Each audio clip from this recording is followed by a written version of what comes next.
Mas eu declaro para vocês com muita clareza: Yeshua não é o Messias.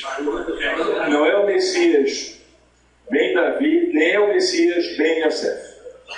E nesses 2000 anos, o povo judeu está certo.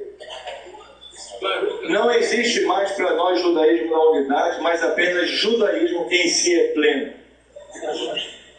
E nós estamos sendo orientados para adequar nossas vidas, nossas sinagogas, segundo a Halakha, e graças a Deus, pessoas que nos consideram, nos amam, irão nos ajudar nesse propósito. Esse é um vídeo resposta para esse programa em que o líder da Beit Al-Shama, que era uma linha de judaísmo messiânico, que agora rejeita o Salvador do mundo, conhecido como Jesus Cristo, como Messias, como Salvador, e ele faz aí um monte de pontos querendo invalidar o ministério e a morte e o sacrifício do Messias. Nós gostaríamos de responder de forma sucinta e objetiva, colocando aqui as proposições dele e analisando dentro das Escrituras, para que as pessoas que têm pouco conhecimento das Escrituras não possam ser enganados por esse espírito do anti-Messias, esse espírito cético. E aí você observa no vídeo dele, Yeshua não é o Mashiach, quer dizer, Jesus ou o Messias, ou Cristo não é o Salvador, não é o ungido, o Messias. E ele traz um ponto aí, começando em Mateus 2, falando sobre a origem ou local em que o Messias cresceu. Que está em Mateus 2, 22 e 23, ouvindo que Arquelau reinava na Yahudá, em lugar de Herodes, seu pai receou ir para lá, mas avisado em sonhos por divina revelação, foi para as partes da Galileia. E chegou e habitou numa cidade chamada Nazaré, para que se cumprisse o que fora dito pelos navios, profetas, ele será chamado Natziri, o Nazireu. Bem, ele afirma que nenhum profeta afirmou que o Messias ele iria habitar em Nazaré.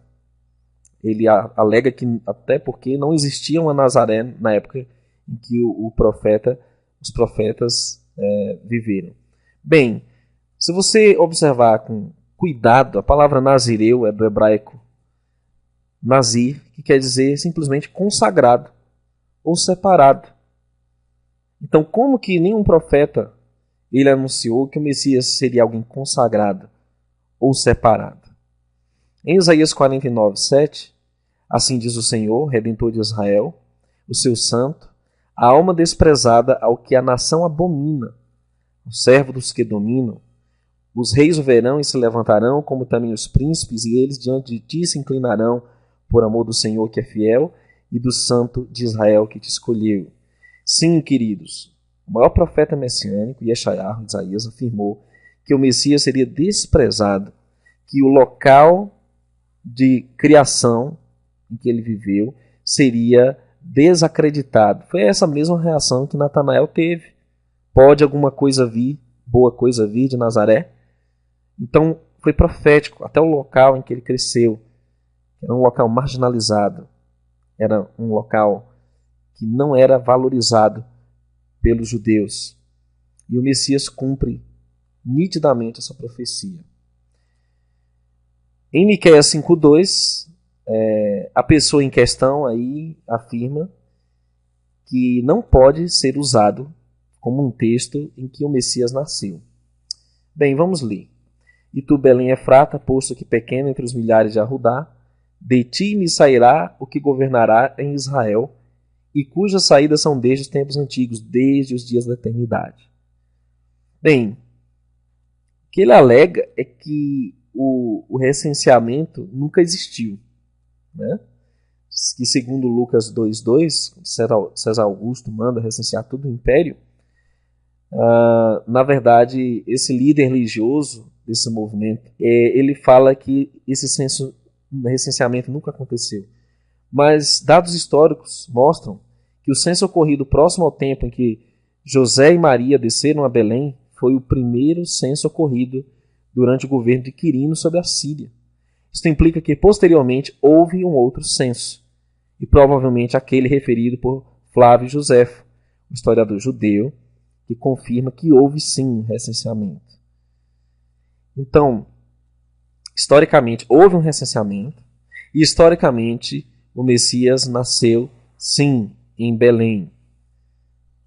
Outro argumento é que o sacrifício do Messias não poderia ser feito exclusivamente por sangue.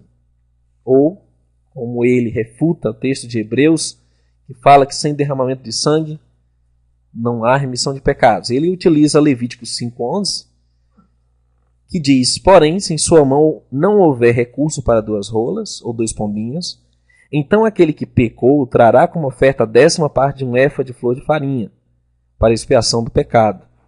Não deitará sobre ela azeite, nem lhe porá em cima o incenso, porquanto é expiação do pecado. Então o que ele faz? Ele pega esse relato de uma oferta pelos pecados, uma oferta de alimentos, e aí ele coloca como sendo um precedente para dizer que havia sim expiação de pecados sem derramamento de sangue. Porém, queridos, a verdadeira expiação de fato ocorria anualmente, uma vez por ano. O livro de Levítico 16 retrata isso, capítulo 23 também, em que os filhos de Israel eram julgados e eram sentenciados. O veredito era dado se o perdão havia sido dado ou não. E Levítico 16, 27 deixa claro que meios eram utilizados para que acontecesse essa expiação. Diz que o novilho da expiação e o bode da expiação do pecado, cujo sangue foi trazido para fazer expiação no santuário, serão levados fora do arraial. Porém, as suas peles, a sua carne e seu esterco queimarão com fogo. Agora note o verso 34. E isto vos será por estatuto perpétuo para fazer expiação pelos filhos de Israel de todos os seus pecados uma vez no ano. Então, senhores, esse líder religioso está equivocado, porque o sangue era sim derramado no dia da expiação, e era aí que os pecados eram expiados, eram apagados de fato. Então havia sim derramamento de sangue, sem exceção. Bom, ele também usa Oséias 14:2 para dizer que não é necessário o sacrifício do Salvador, porque, segundo o contexto que ele distorce, que podemos oferecer como novilhos os sacrifícios dos nossos lábios. Não é isso que o profeta Oséias 14:2 está falando. O profeta está falando que parte do arrependimento é confessar, e não somente os sacrifícios dos nossos lábios. Nós podemos ter ambas as coisas, sem anular aquilo que o Eterno prescreveu, que era o sacrifício do Cordeiro, desde sempre. Isaías 53:10 diz: todavia ao Senhor agradou moê-lo, fazendo enfermar, quando a sua alma se puser por expiação do pecado. Guarde bem essa frase, porque muitos céticos que rejeitam o sacrifício do Salvador no madeiro utilizarão outros textos fora do contexto para dizer que existem outros meios de salvação, o que é uma mentira, porque o Eterno se agrada do oferecimento do Messias, quando sua alma se puser por expiação do pecado. Está no Taná, chamado Antigo Testamento. Verá sua posteridade, prolongará seus dias, e o bom prazer do Senhor prosperará na sua mão. Ele verá sua posteridade, ou seja, os remidos que serão salvos por meio do seu sacrifício. Outro ataque ao nosso Salvador, nosso amado Salvador, por parte desse líder religioso, que é de um grupo chamado Beit El-Shama, que era uma linha judaico-messiânica, mas que agora é ortodoxa, ao que parece, que nega o Novo Testamento, que nega o Messias. Você deve ter cuidado para não assistir vídeos dessas pessoas, porque, segundo o profeta Yohanan, são anti-messias. Eles têm o espírito do anti-messias. Não saudeis, nem permitais que entrar na vossa casa, assim ele diz nas suas cartas. Então é temerário, é muito sério o que está acontecendo. Nós realmente chegamos ao fim. Esse sujeito, que era um um ex-líder religioso do sistema protestante, se não me engano, pastor metodista, se coloca como judeu, não sendo ele judeu, e agora nega o Messias também. E aí você vê, ele utiliza o exemplo do pecado de Davi para dizer que Davi foi perdoado, olha só, sem o derramamento de sangue do Messias. Aí ele usa 2 Samuel 12, 13. Então disse Davi a Natã: pequei contra o Senhor. E disse Natã a Davi: também o Senhor perdoou o teu pecado, não morrerás. Então ele disse: cadê aí o sacrifício? Cadê o sangue? O Eterno perdoou. Só, queridos, que desde o primeiro pecador, primeiro pecado de Adão e Eva, o perdão era baseado na expiação futura do Cordeiro, do Messias, na morte do Messias. O Apocalipse 13:8 afirma que ele é o Cordeiro que foi morto desde a fundação do mundo. Ou seja, quando o Criador fez a terra, ele já tinha um plano elaborado para os eventos futuros de queda e desobediência do homem, para restaurá-lo e para redimir toda a sua criação. Assim como logo no início, quando não havia judeu, nem levita, nem sistema sacrificial do templo, o Eterno designou o sacrifício de cordeiros. Diz Gênesis 4:4. E Abel também trouxe dos primogênitos das suas ovelhas e da sua gordura, e atentou o Senhor para Abel e para a sua oferta. Então, como que não havia sacrifício? Como que não havia figura emblemática do cordeiro sendo imolado, sendo morto? Bom, esse líder religioso dessa sinagoga, porque isso aconteceu para que se cumprisse a escritura, que diz: nenhum dos seus ossos será quebrado. E outra vez diz a escritura: verão aquele que transpassaram. Mas sobre a casa de Davi e sobre os habitantes de Jerusalém derramarei o espírito de graça e de súplicas, e olharão para mim, a quem transpassaram, e prantearão sobre ele como quem pranteia pelo Filho unigênito. Aí ele utiliza esse texto para dizer que o Messias não foi transpassado coisa nenhuma, que na verdade esse cumprimento aqui de Zacarias, ele não ocorreu na primeira vinda. Mas só que se você ler o contexto, diz que eles chorarão amargamente por ele, como se chora amargamente pelo primogênito. Naquele dia será grande o pranto em Jerusalém, como o pranto de Haddad e Rimon, no vale de Meguido. E a terra pranteará, cada família à parte, a família da casa de Davi à parte, suas mulheres à parte, a família da casa de Natã à parte, suas mulheres à parte, a família da casa de Levi à parte, suas mulheres à parte, a família de Simei à parte e suas mulheres à parte. Isso claramente se cumpre na segunda vinda do Messias, quando eles vão prantear e ver que aquele que foi morto é o verdadeiro. Até porque, quando então viria esse Messias? Que ainda seria morto e ainda seria reconhecido na segunda vinda ou numa terceira vinda. Queridos, esse é o espírito do anticristo. Na verdade, esse movimento prepara a humanidade para receber Ra-Satã, o anticristo personificado, sobre a terra para enganar as nações. Então veja, eles negam que o Messias foi transpassado. Vamos ler o que Isaías 53 diz? Mas ele foi transpassado por causa das nossas transgressões. Ele foi esmagado por causa de nossas iniquidades. O castigo que nos trouxe paz estava sobre ele, pelas suas feridas fomos curados. Até aí basta. Então o Messias foi sim transpassado. Melhor dizendo, ele foi moído, esmagado, ele foi humilhado, oprimido, afligido. Todo tipo de sofrimento foi infligido sobre o corpo do Messias, Yeshua, ou Yahushua. Ele utiliza a discrepância da contagem do número de pessoas que subiram para a terra do Egito, da casa de Jacó, como um exemplo de que o Novo Testamento não serve. Quando em Atos 7,14, no depoimento do mártir Estevão, ele declara: e José mandou chamar seu pai, Jacó, e a toda a sua parentela, que era de 75 almas. Aí ele leu lá, esse líder religioso do canal em questão que está aí, que em Gênesis 46, 27 tem um depoimento diferente, é um número diferente. Com mais os 2 filhos que nasceram a José no Egito, os membros da família de Jacó que foram para o Egito chegaram a 70. O que ele não pesquisou, talvez, ele não sabe, é que quem adulterou essa contagem foram os próprios escribas rabínicos, os próprios judeus maçoretas, que mudaram essa numeração para desacreditar do Novo Testamento, para negar a validade do Novo Testamento. Então, esse erro não foi cometido nem pelos copistas, nem pelos tradutores do Novo Testamento, mas muito antes pelos copistas, pelos tradutores rabínicos, judeus, que alguns dentre eles já tentavam obscurecer a identificação do verdadeiro Messias desde aquele tempo.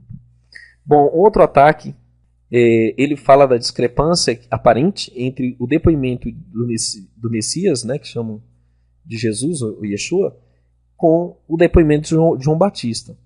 Em Mateus 11 a 15 diz: em verdade vos digo que entre os que de mulher têm nascido não apareceu alguém maior do que João Batista, mas aquele que é o menor no reino dos céus é maior do que ele. E desde os dias de João Batista até agora se faz violência ao reino dos céus e pela força se apoderam dele. Porque todos os profetas e a lei profetizaram até João. E se quereis dar crédito, e essas são as palavras do Messias, é este o Elias que havia de vir. Quem tem ouvidos para ouvir, ouça. Bom, aí ele pega agora o depoimento de João Batista para trazer uma aparente contradição entre o que o Messias falou de João e o que ele fala de si mesmo. Está escrito em João 1, 19 a 21. E esse é o testemunho de João, quando os judeus mandaram de Jerusalém sacerdotes e levitas para que ele perguntasse: quem és tu? E confessou, e não negou, confessou: eu não sou o Cristo, eu não sou o Messias. E perguntaram-lhe: então que? És tu Elias? E disse: não sou. És tu profeta? E respondeu: não. Então veja, aqui João Batista nega ser Elias. Isso é perfeitamente compreensível. Ele nem sequer ousou se autodenominar profeta, que dirá de Elias. Até porque João não era uma reencarnação do próprio Elias. Isso tem uma explicação plausível.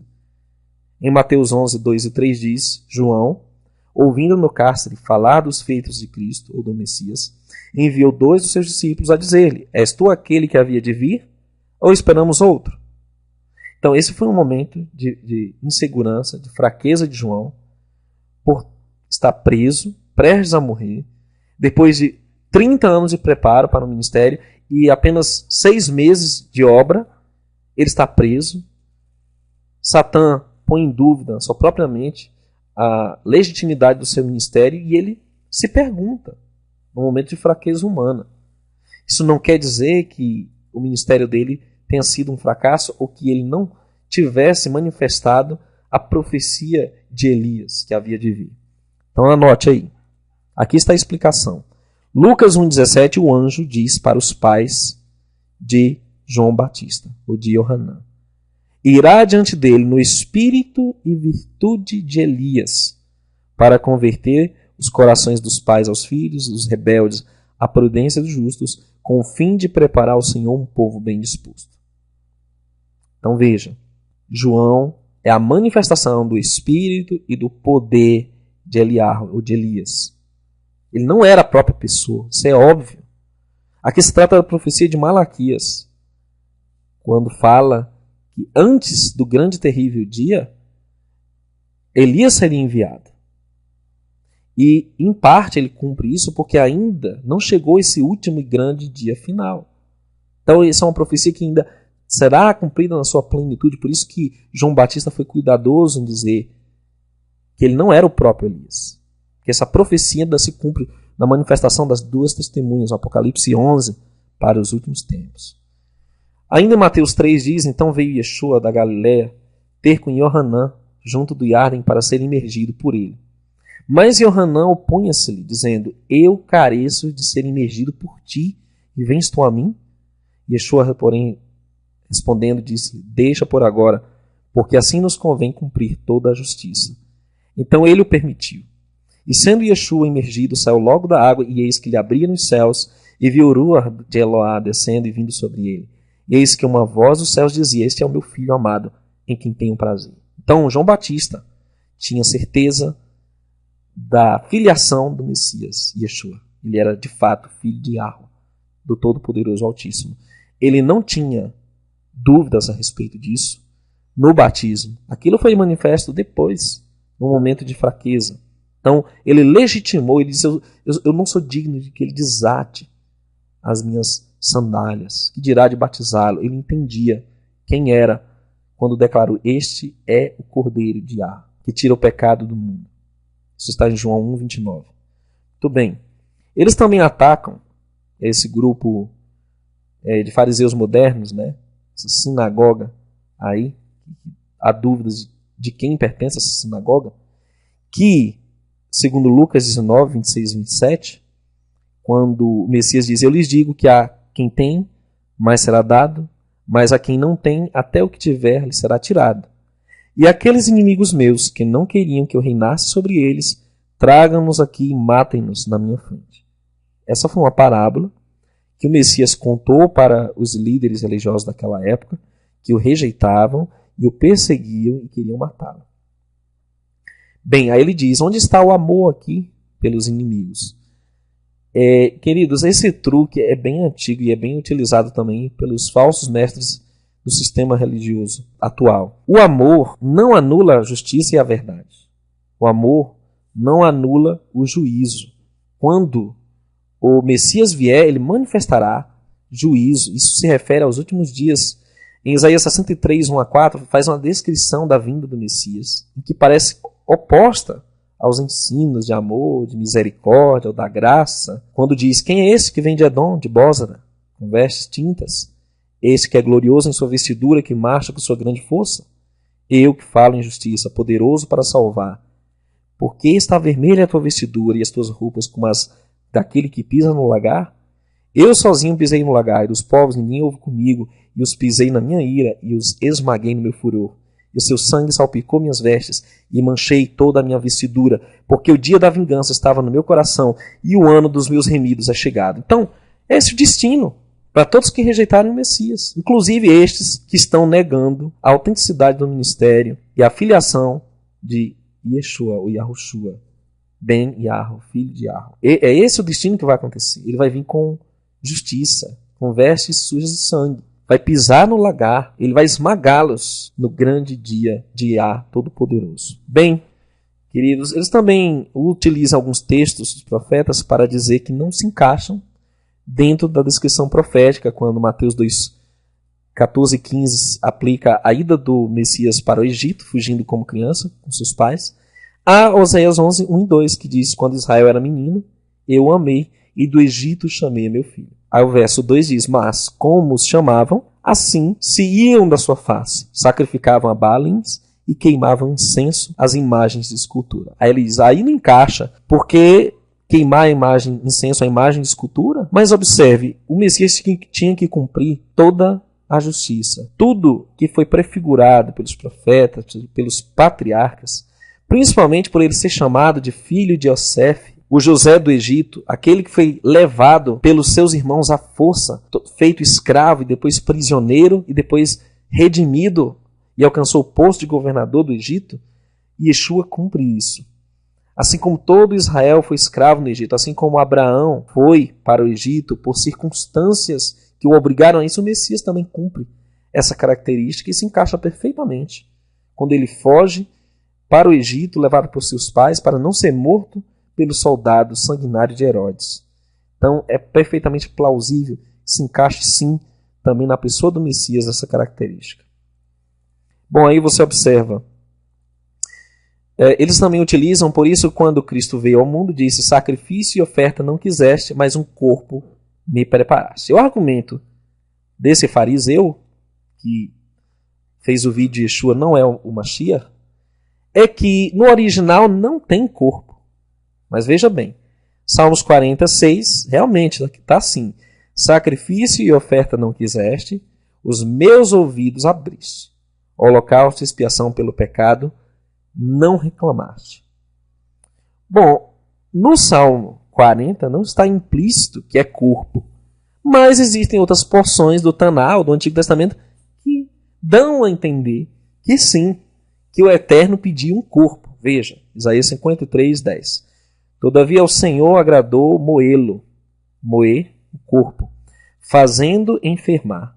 Quando sua alma se puser por expiação do pecado, verá a sua posteridade, prolongará os seus dias, e o bom prazer do Senhor prosperará na sua mão. Então o Eterno requisitou sim o corpo do seu filho como preço para ser pago pelos nossos pecados. E isso é perfeitamente ilustrado quando o Eterno pede que Abraão sacrifique Isaque, seu filho, como um símbolo do plano da redenção, que o pai haveria de entregar seu próprio filho por aqueles que o odiavam, nós seres humanos, por aqueles que não amavam. Ele nos amou primeiro, a ponto de entregar seu próprio filho em nosso lugar, a ponto de abrir mão do seu filho amado e nos amar mais ainda. Bom, queridos, aí está. Ele utiliza de Miqueias 6, 7 e 8 e Deuteronômio 6, 25 para dizer que um ser humano pode perfeitamente se salvar, em outras palavras, o que não precisa do Messias. Então vamos ler. Agradar-se ao Senhor de milhares de carneiros, ou de 10.000 ribeiros de azeite. Darei o meu primogênito pela minha transgressão, o fruto do meu ventre pelo pecado da minha alma. Ele te declarou ao homem o que é bom e que é que o Senhor pede de ti, senão que pratiques a justiça e ames a benignidade e andes humildemente com teu Deus. Aí ele utiliza esse texto para dizer que o homem pode perfeitamente se salvar se ele simplesmente praticar a justiça, amar a bondade e andar humildemente com o seu Deus. Isso seria realmente plausível se todos da antiguidade tivessem sido eficientes em se salvar pelos próprios méritos. Nós vamos ver isso daqui a pouco, se eles foram capazes disso ou não. Em Deuteronômio 6,25 também fala que será para nós justiça quando tivermos cuidado de cumprir todos estes mandamentos perante o Senhor nosso Deus, como nos tem ordenado. Então, esse fariseu do vídeo, ele afirma que se você cumprir os mandamentos, você tem sua justiça própria. Você não precisa de um Messias, não precisa de Salvador. Só que na prática, queridos, todos os que tentaram cumprir os mandamentos por sua própria força falharam, fracassaram. E isso está registrado no profeta Jeremias, no profeta Isaías, quando diz que eles tornaram as maldades de seus primeiros pais, que não quiseram ouvir as minhas palavras e andaram após outros deuses para os servir. A casa de Israel e a casa de Judá quebraram minha aliança que tinha feito com seus pais. Então eles falharam. Não é à toa que houve um cativeiro assírio, babilônico e um cativeiro romano. Não é à toa. Mas Isaías 42:11 fala a respeito do Messias, que o Senhor se agradava dele por amor de sua justiça e engrandeceu pela lei e o fez glorioso. O Messias veio exatamente para fazer isso, para engrandecer o Pai por meio da lei, da Torá, e o torná-lo ainda mais glorioso pela sua justiça perfeita, diferente do que aquele povo tinha feito e fracassado. A renovação da aliança, ela se baseia nessa premissa, na falha do homem e no acerto que foi provido pelo Messias, onde diz: eis que vem dias, diz o Senhor, em que farei uma aliança nova com a casa de Israel, com a casa de Judá, não conforme a aliança que fiz com seus pais, no dia em que os tomei pela mão, para os tirar da terra do Egito, porque eles invalidaram a minha aliança, apesar de eu os haver desposado, diz o Senhor. Mas esta é a aliança que farei com a casa de Israel. Depois daqueles dias, diz o Senhor, porei minha lei no seu interior e a escreverei no seu coração. Eu serei o seu Deus e eles serão o meu povo. O Messias cumpre isso quando ele morre, quando ele permite que, pelo seu Espírito, nós sejamos uma nova criatura, pela renovação da mente, com a sua permanência nele.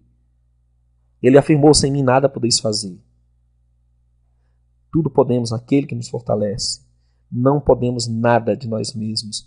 Essa é a grande lição da aliança que foi dada pelo Messias e que o Israel, segundo a carne, falhou em cumprir. Veja, um outro ataque é que os milagres do Messias não o legitimam como o filho de Yah, filho do Todo-Poderoso Criador. Vamos ler. Deuteronômio 13, 1 a 5. Foi lido que quando um profeta ou sonhador de sonhos se levantar no meio de ti e te der um sinal ou prodígio, e suceder o tal sinal ou prodígio de que te houver falado dizendo, vamos após outros deuses, que não conheceste, servamo-los.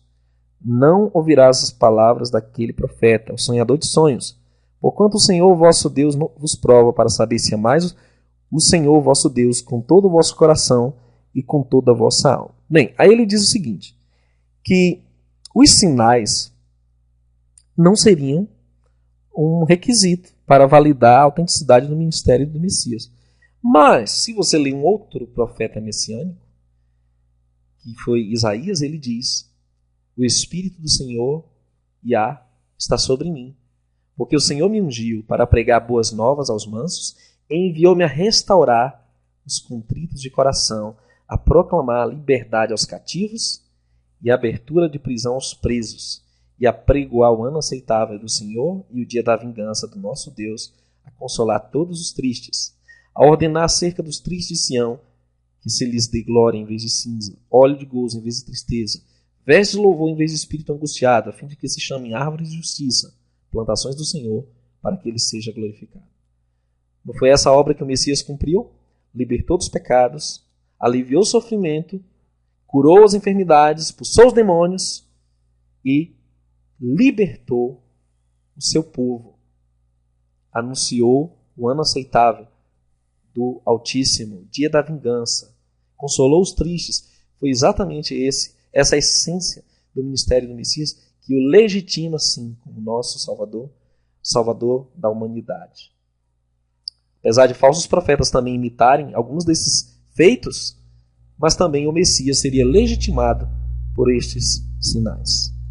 Bom, queridos, ele também aponta Zacarias 13:6, onde diz que feridas são estas nas tuas mãos, dirá ele, são feridas com que fui ferido na casa dos meus amigos. Segundo esse líder do vídeo, no original é ferido no peito. Tudo bem, vamos dizer que aqui esteja, fui ferido no peito na casa de meus irmãos, segundo o que ele menciona na Bíblia de Jerusalém está assim. Ok, vamos dizer que ele foi ferido no peito. O livro de Isaías 53, verso 5, diz que ele foi ferido por causa das nossas transgressões. Ele foi moído. É muito mais que um ferimento no peito. Ele foi moído por causa das nossas iniquidades. O castigo que nos traz a paz estava sobre ele, e pelas suas pisaduras fomos sarados. Se não me engano, para quem já assistiu o vídeo A Paixão de Cristo, do Mel Gibson, onde é retratado como se puniam os prisioneiros dos romanos ou dos líderes religiosos naquela época, ele foi escorraçado com um chicote, com azougue, de várias pontas de ferro. Ele foi totalmente dilacerado. O seu peito também foi ferido. Todo o seu corpo, sua testa, ferida com coroa de espinho. Seu lado foi perfurado com uma lança, suas mãos e pés foram perfurados. Então tudo bem que seja o peito ferido. Ele foi ferido no peito, ele foi ferido no rosto. Arrancaram sua barba, bateram nele com uma cana, espancaram ele, cuspiram nele. Todo o sofrimento que pode ser imaginado a um ser humano foi infligido sobre o nosso Salvador. Bom, aí eles utilizam também Mateus 1:23 com uma discrepância até meio infantil, incoerente, para dizer que no original, quando o profeta fala que a virgem conceberá e dará à luz um filho, na verdade no original é uma moça. Que seja uma moça, né? Até porque quando nós queremos, até nos dias de hoje, se referir a uma virgem, nós utilizamos o termo moça. Essa jovem ainda é moça, ou seja, ela ainda é virgem. A própria Torá ratifica essa ideia quando fala que a viúva, ou repudiada, ou desonrada, ou prostituta, essas não tomará, mas a virgem do seu povo tomará por mulher, ou seja, a moça se tomará por mulher. É isso repetido diversas vezes, associando virgem a moça. Então isso não é um argumento plausível para invalidar o ministério do Messias. Aí, queridos, terminando, Se tratando de Isaías 53:9, que é um capítulo irrefutável, absolutamente, esse falso líder religioso ainda encontrou uma razão. Segundo esse líder religioso no original, o texto está ao contrário. Quando diz, puseram sua sepultura com os ímpios e com o rico na sua morte, ainda que nunca cometeu injustiça, nem houve engano na sua boca. Então, segundo ele, seria o inverso. Seria sepultura com o rico e na sua morte com os ímpios. Bom, o que isso quer dizer? Simplesmente nada. A sepultura dele foi com os ímpios também, no meio de ímpios. Sua morte no meio de ímpios. E se o Messias que veio há 2000 anos atrás não cumpriu isso, quem cumpriu isso? Talvez o falso Messias que estará vindo aí pela frente? É isso que esse movimento preconiza, querendo invalidar os textos das escrituras mais claros, que mostram que assim como Yosef no Egito foi preso com os malfeitores, Messias também seria preso com os malfeitores. Salmo 22 é muito claro. Suas vestes seriam contadas pelos ímpios, e os gentios estariam conspirando sua morte. Indiferente da sua sepultura ter sido com o rico ou com o ímpio, dá no mesmo. Bom, para finalizar, o último ataque é contra a profecia das 70 semanas de Daniel 9, onde afirma que o Messias que seria cortado, na verdade no original cortado é desaprovado. Bom, senhores, vamos ver o que o profeta Daniel tem a dizer sobre isso. Daniel 9, 25, verso anterior, que eles não leem, diz, sabe e entende que desde a saída da ordem para restaurar e para edificar Jerusalém, até o Messias, o príncipe. Então, o Messias não é qualquer um, ele é o príncipe, o ungido. Haverá 7 semanas e 62 semanas, as ruas e o muro se reedificarão, mas em tempos angustiosos. No contexto de Daniel 9,